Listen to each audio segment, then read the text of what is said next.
আমরা অত্যন্ত আনন্দিত। সারা দেশবাসী অপেক্ষমান তাকে এক নজর দেখার জন্য, দুটো কথা শোনার জন্য। আমরা সেই মুহূর্তের জন্য অপেক্ষা করছি।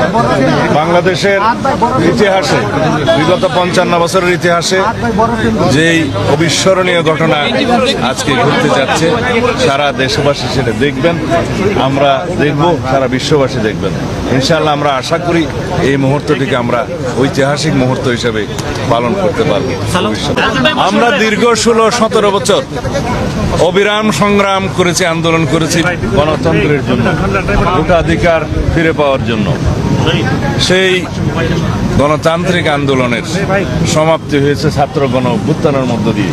ফ্যাসিবাদের পতন হয়েছে, ফ্যাসিস্ট পালিয়েছে, অবরুদ্ধ গণতন্ত্র অবমুক্ত হয়েছে। আমরা সেই রকম একটি আবহে আজকে একত্রিত হব। বাংলাদেশের এই মুহূর্তটি অবশ্যই অবিস্মরণীয়। বিশ্বের যারা গণতান্ত্রিক বিশ্ব, যারা গণতন্ত্রের জন্য লড়াই সংগ্রাম করেছে, তাদের জন্য এটা একটু উপমা হবে।